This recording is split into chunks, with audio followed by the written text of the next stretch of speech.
നമസ്കാരം. അമേരിക്കൻ വീക്ഷണത്തിലേക്ക് സ്വാഗതം. ഇലക്ഷനും കഴിഞ്ഞു. പിന്നെ ട്രംപ് വിജയിക്കുകയും ചെയ്തു. എന്നാലും മലയാളികൾ തമ്മിൽ കടിപിടി കൂടുന്നതിന് യാതൊരു കുറവുമില്ല. അത് പ്രത്യേകിച്ച് കാണുന്നത് ഈ മലയാളിയുടെ കമൻറ്റ് കോളത്തിൽ കാണാം. അതുപോലെ തന്നെ വാട്സാപ്പിൽ ഈ മലയാളി സൗഹൃദ വേദിയിൽ കാണാം. അങ്ങോട്ടും ഇങ്ങോട്ടും ഒന്നും രണ്ടും പറയുക. ട്രംപ് അത് ചെയ്യാൻ പോകുന്നു, ഇത് ചെയ്യാൻ പോകുന്നു ഒരു വിഭാഗം, അതിനെതിരെ മറ്റൊരു വിഭാഗം, ഇതിൻ്റെ ഇടയിൽ പത്രാധിപരെ വിളിച്ച് ഭീഷണിപ്പെടുത്തുന്ന ആളുകൾ. അപ്പം ചുരുക്കി പറഞ്ഞാൽ ഇതൊരു ഒരു ഒരു വിഷമവൃത്തം എന്ന് തന്നെ പറയാം. ആളുകൾ ഈ ഹാങ് ഓവറിൽ നിന്ന് മാറുന്നില്ല. നമ്മൾ ട്രംപ് ജയിച്ചു, ഇനി ജയിക്കട്ടെ. ഏതായാലും അമേരിക്കൻ ജനത തീരുമാനമെടുത്തതാണ്. അത് പിന്നെ ഇനിയിപ്പോൾ 4 വർഷം അത് നമ്മൾ അംഗീകരിച്ചേ പറ്റൂ. അത് വരാൻ പോകുന്നത് എന്താണെന്ന് വെച്ചാൽ അനുഭവിക്കുക. ഇനി ഗുണമാണ് വരുന്നതെങ്കിൽ അത് അനുഭവിക്കാം, ദോഷമാണ് വരുന്നതെങ്കിൽ അതും അനുഭവിക്കാം. ഇതല്ലാതെ വേറൊരു മാർഗം ഉണ്ടെന്ന് തോന്നുന്നില്ല. അപ്പോൾ പിന്നെ നമ്മൾ പരസ്പരം ഭിന്നതയും വെറുപ്പും ഉണ്ടാക്കുന്ന രീതിയിൽ സംസാരിക്കുകയും പെരുമാറുകയും ചെയ്യേണ്ട കാര്യങ്ങളൊന്നുമില്ല. എന്തായാലും ആളുകൾ പിന്നെ പലരും വിളിച്ച് ഭീഷണിപ്പെടുത്തുന്ന രീതിയിൽ സംസാരിക്കുന്നത് കാണാറുണ്ട്. എന്തായാലും അത് ഖേദകരമാണ്. ഇങ്ങനെ നമ്മളെ സംബന്ധിച്ചിടത്തോളം അമേരിക്കയിലെ മുഖ്യധാരാ സമൂഹമൊന്നുമല്ല നമ്മളിപ്പോൾ അമേരിക്കൻ പൗരന്മാരാണെന്ന് പറഞ്ഞാലും ഇടയ്ക്ക് ജീവിതത്തിൻ്റെ ഒരു പകുതി ഭാഗത്ത് വന്ന് ഇവിടെ പൗരത്വം എടുത്ത ആളുകളാണ് നമ്മൾ. അപ്പോൾ ഈ രാജ്യത്തെ ജനങ്ങളാണ് കൂടുതലും പിന്നെ ഇതിൽ അഭിപ്രായം പറയേണ്ടവരും അതിൽ ഏറ്റവും കൂടുതൽ അനുഭവിക്കുന്നവരും. കാരണം നമ്മളൊരു ചെറിയൊരു മൈനോറിറ്റി മാത്രമാണ്. ആ സാഹചര്യത്തിൽ നമ്മളങ്ങ് അന്യോന്യം പിന്നെ ഭിന്നത വരുന്ന രീതിയിൽ സംസാരിക്കേണ്ട കാര്യങ്ങളില്ല എന്നാണ് എനിക്ക് തോന്നിയിരിക്കുന്നത്. എന്തായാലും അതൊന്ന് ശ്രദ്ധിക്കേണ്ട ഒരു കാര്യം തന്നെ. പിന്നെ ട്രംപ് ചെയ്യുന്ന പല നിയമനങ്ങൾ, അതിനെപ്പറ്റി നല്ല അഭിപ്രായങ്ങളും ദോഷാഭിപ്രായങ്ങളും വരുന്നു. ഇപ്പോൾ ആദ്യം അറ്റോർണി ജനറലായി വെച്ച മാറ്റ് ഗെയ്സ് അദ്ദേഹം പിൻവാങ്ങി. അതിനുശേഷം ഡിഫൻസ് സെക്രട്ടറി ആയിട്ട് വെച്ച പീറ്റർ ഹെഗ്സത്ത്, അങ്ങേർക്കെതിരെ ആക്ഷേപങ്ങൾ വന്നു. പക്ഷേ ആക്ഷേപങ്ങൾ വന്നുവെങ്കിലും അങ്ങേരെ മാറ്റിയിട്ട് ഈ ഫ്ലോറിഡ ഗവർണർ ഡിസാൻറ്റിസിനെ ഡിഫൻസ് സെക്രട്ടറി ആക്കുമെന്ന് ധാരണ പരന്നുവെങ്കിലും ട്രംപ് 2 ദിവസം കഴിഞ്ഞപ്പോഴത്തേക്ക് നിലപാട് മാറ്റി. ട്രംപ് പറഞ്ഞു ഹെഗ്സത്ത് കാര്യപ്പെട്ടൊരു നേതാവാണ്, അദ്ദേഹത്തിന് ഒരു മികച്ച ഡിഫൻസ് സെക്രട്ടറി ആകാനുള്ള കഴിവെല്ലാം ഉണ്ട്, അതുകൊണ്ട് അദ്ദേഹത്തിന് ശക്തമായിട്ട് പിന്തുണയ്ക്കുമെന്നാണ് പറഞ്ഞത്. അതോടുകൂടി ഈ വിമതന്മാരുടെ വായടഞ്ഞു എന്ന് തന്നെ പറയാം. എന്നാലും പിന്നെ പൂർണ്ണമായിട്ട് എതിർപ്പ് തീർന്നിട്ടുമില്ല. പ്രത്യേകിച്ച് ഈ റിപ്പബ്ലിക്കൻ സെനറ്റർമാരാണ് ഈ നിയമനമൊക്കെ അംഗീകരിക്കേണ്ടത്. അപ്പോൾ ആ സെനറ്റർമാർ പലരും ട്രംപിനെ പിണക്കാൻ അവർക്ക് ഇഷ്ടമില്ല. ട്രംപ് പറയുന്നതനുസരിക്കുക എന്നുള്ള ഒരു തീരുമാനത്തിലേക്ക് വന്നു എന്നാണ് ഇപ്പോഴത്തെ ലേറ്റസ്റ്റ് റിപ്പോർട്ടുകൾ. അതിൽ ഈ ഒരു കടുത്ത നിലപാട് ട്രംപ് സ്വീകരിക്കുന്നതിൻ്റെ ഒരു കാര്യവും പറയുന്നുണ്ട്. അതായത് ഈ ട്രംപ് ഒരു കാര്യം പറഞ്ഞാൽ അത് നടക്കണം, അതിനെതിരെ ആളുകളിങ്ങനെ പിന്നെ വഴക്കുമൊക്കെ ആയിട്ട് വന്നു കഴിഞ്ഞാൽ ശരിയാവില്ല എന്നുള്ളത്. അതുകൊണ്ട് ട്രംപിൻ്റെ ആ അധികാരം ഉറപ്പിക്കാൻ അതിനു വേണ്ടിയിട്ട് കൂടിയാണ് ഹെഗ്സത്തിൻ്റെ ആ നിയമനം പിന്നെ ശക്തമായിട്ട് പിന്നെ പുഷ് ചെയ്യുന്നതെന്നാണ് പറയുന്നത് ഇന്ന് ചില റിപ്പോർട്ടുകൾ കണ്ടത്. എന്തായാലും ഇതിൻ്റെ ഇടയിൽ ആരുടെയും എതിർപ്പില്ലാതെ പോവുകയാണ് കാഷ് പട്ടേൽ. FBI ഡയറക്ടറായിട്ട് കാഷ് പട്ടേലിൻ്റെ നിയമനത്തിന് കാര്യമായ എതിർപ്പൊന്നും ഉണ്ടായില്ല. ആദ്യമേ കുറച്ച് എതിർപ്പൊക്കെ വന്നുവെങ്കിലും പിന്നീട് ഈ സെനറ്റർമാർക്കിടയിലെല്ലാം നല്ല പിന്തുണയാണ് കാഷ് പട്ടേലിന് ലഭിച്ചുകൊണ്ടിരിക്കുന്നത്.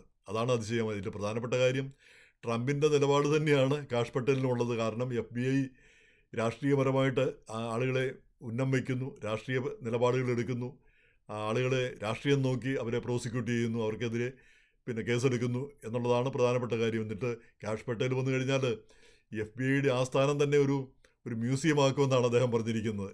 നടക്കുന്ന കാര്യമാണോ എന്ന് നമുക്കറിഞ്ഞുകൂടാ, ആലങ്കാരികമായിട്ട് പറഞ്ഞാണോ എന്നും അറിഞ്ഞുകൂടാ.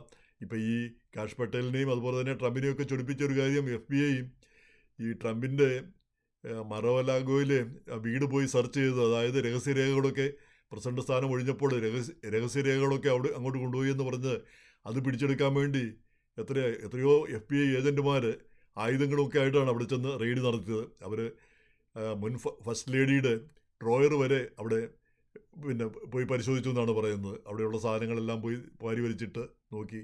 അപ്പോൾ യാതൊരു റെസ്പെക്റ്റും കാണിച്ചില്ല. അപ്പോൾ അതിൻ്റെയൊക്കെ ഒരു പ്രതികാരമാണ് ഈ കാഷ് പട്ടേലിനെ പോലുള്ളവർ ആ നിലപാടിൽ നിന്ന് FBI മാറണം എന്നുള്ള അഭിപ്രായക്കാരാണ് ഈ കാഷ് പട്ടേലുമൊക്കെ. അപ്പോൾ അതിനെ അനുകൂലിക്കുന്ന റിപ്പബ്ലിക്കൻ സെനറ്റർമാരും ഇപ്പം പട്ടേലിനെ അനുവദിച്ചുകൊണ്ട് രംഗത്ത് വന്നിട്ടുണ്ട്. അപ്പോൾ എങ്ങനെയായാലും കാഷ് പട്ടേൽ FBI ഡയറക്ടറാവും എന്നുള്ളത് ഏകദേശം ഉറപ്പായി കഴിഞ്ഞിരിക്കുന്നു. അപ്പോൾ ആദ്യമൊക്കെ സംശയം വന്നെങ്കിലും അദ്ദേഹത്തിന് ഈ പറയുന്ന എതിർപ്പുകളൊന്നും ഇല്ല എന്നാണ് ഇപ്പോൾ മനസ്സിലാവുന്നത്. പിന്നെ ഒരാൾ ഈ തുളസി ഗബ്ബാർഡാണ്. അവർ പ്രത്യേകിച്ച് ഇപ്പം ഈ സിറിയൻ പ്രസിഡൻ്റായിരുന്ന അസദുമായിട്ടൊക്കെ അവർക്ക് ബന്ധമുണ്ടായിരുന്നു. അപ്പോൾ ആ അസദ് അവിടുന്ന് ഓടി രക്ഷപ്പെടേണ്ട ഒരു സ്ഥിതി വന്നു. അപ്പോൾ ആ സാഹചര്യത്തിൽ അത് അവരെ എങ്ങനെ ബാധിക്കുമെന്ന് അറിഞ്ഞുകൂടാ. അപ്പോൾ അതിനെതിരെയും കുറച്ച് മുറിവുറുപ്പുകൾ ഒക്കെ വരുന്നുണ്ട്. പക്ഷേ മുറിവുറുപ്പുകളൊക്കെ വരുന്നുണ്ടെങ്കിലും ഈ ട്രംപിൻ്റെ ശക്തമായ നിലപാടിനെതിരെ രംഗത്ത് വരാൻ ആർക്കും ധൈര്യമില്ല.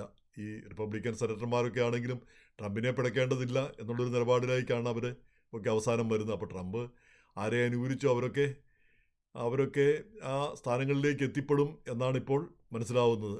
അപ്പം ആ തുളസി ഗബ്ബാർഡും കാഷ് പട്ടേലുമൊക്കെ പുതിയ ഭരണകൂടത്തിലുണ്ടാവും. അവരൊക്കെ ശക്തി കേന്ദ്രങ്ങളായി നിലകൊള്ളും എന്ന് തന്നെയാണ് നമുക്കിപ്പോൾ മനസ്സിലാവുന്നത്. വിവേക് രാമസ്വാമിയൊക്കെ കാര്യപ്പെട്ട് എന്തെങ്കിലും കാര്യം ചെയ്യുമെന്നാണ് പ്രതീക്ഷിക്കുന്നത്. പക്ഷേ ഇതുവരെ ഒന്നും കാര്യമായി നമ്മളൊന്നും കാണുന്നില്ല. ഒരുപക്ഷെ വരാൻ പോകുന്നേ ഉള്ളായിരിക്കും. പുതിയ അനൗൺസ്മെൻ്റ് ഒന്നും കണ്ടില്ല. അതൊക്കെ വരാൻ പോകുന്നേ ഉള്ളായിരിക്കും. എന്തായാലും കാത്തിരുന്ന് കാണേണ്ട കാര്യങ്ങളാണിതെല്ലാം.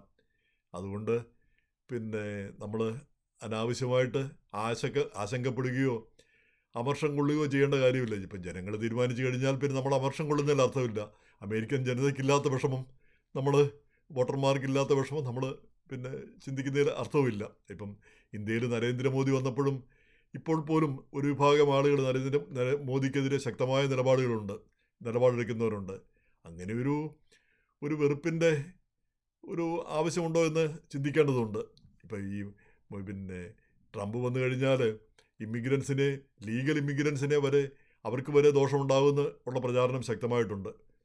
അതുകൊണ്ടാണ് ഇപ്പോൾ റിപ്പോർട്ടുകളൊക്കെ പലതും വരുന്നത്. ഈ അമേരിക്കൻ പൗരത്വമുള്ളവരെയൊന്നും പുറത്തുവിടാനോ പുറത്താക്കാനോ ഒന്നും ഉള്ള അധികാരമൊന്നും പ്രസിഡന്റിനോ അല്ലെങ്കിൽ മറ്റ് ആർക്കുമില്ല. അതിന് ഇവിടെ നിയമങ്ങളും ഭരണഘടനയും കോടതികളും ഒക്കെ ശക്തമായിട്ടുണ്ട്. അവയൊക്കെ മറികടക്കുക എളുപ്പമുള്ള കാര്യമല്ല. അവയൊക്കെ അതിലംഘിച്ച് ഈ ഉദ്യോഗസ്ഥന്മാർക്കും എക്സിക്യൂട്ടീവ് ബ്രാഞ്ചിന് പെരുമാറാനും എളുപ്പമെന്നുള്ള കാര്യങ്ങളല്ല. ഇവിടെയൊക്കെ നിയമവാഴ്ചയുള്ള ഒരു രാജ്യമാണ്. പിന്നെ ഒറ്റപ്പെട്ട ചില കാര്യങ്ങൾ ഈ ആളുകൾ കോടിക്കണക്കിന് ആളുകൾ ഈ അതിർത്തിയിലൂടെ ഇങ്ങോട്ട് കയറി വരിക എന്ന് പറയുമ്പോൾ അത് അലോസരപ്പെടുത്തുന്ന ഒരു കാര്യമാണ്. ഏതൊരു രാജ്യത്തെയും നമുക്ക് തന്നെ അറിയാവുന്ന കാര്യമാണ്. നമുക്കും ഇഷ്ടമില്ലാത്ത കാര്യമാണ്. ആളുകൾ ലീഗലായിട്ട് വരട്ടെ. അതിന് പകരം ഇങ്ങനെ ഇല്ലീഗലായിട്ട് വരുമ്പോഴാണ് ഈ പ്രശ്നങ്ങളെല്ലാം വരുന്നത്. എന്തായാലും ഇങ്ങനെയൊക്കെയുള്ള കുറേ കാര്യങ്ങളുണ്ട്. അതുകൊണ്ട് നമ്മൾ ആശങ്കപ്പെടേണ്ടതില്ല, അമർഷം കൊള്ളേണ്ടതുമില്ല. ഈ ട്രംപ് നേരത്തെ 4 വർഷം ഭരിച്ചു. നമ്മൾ കാര്യമായിട്ട് ദോഷങ്ങളൊന്നും കണ്ടില്ല, ഗുണങ്ങളേ ഉണ്ടായിട്ടുള്ളൂ. ഇപ്രാവശ്യവും ഗുണങ്ങളുണ്ടാവട്ടെ എന്ന് നമുക്ക് പ്രതീക്ഷിക്കാം.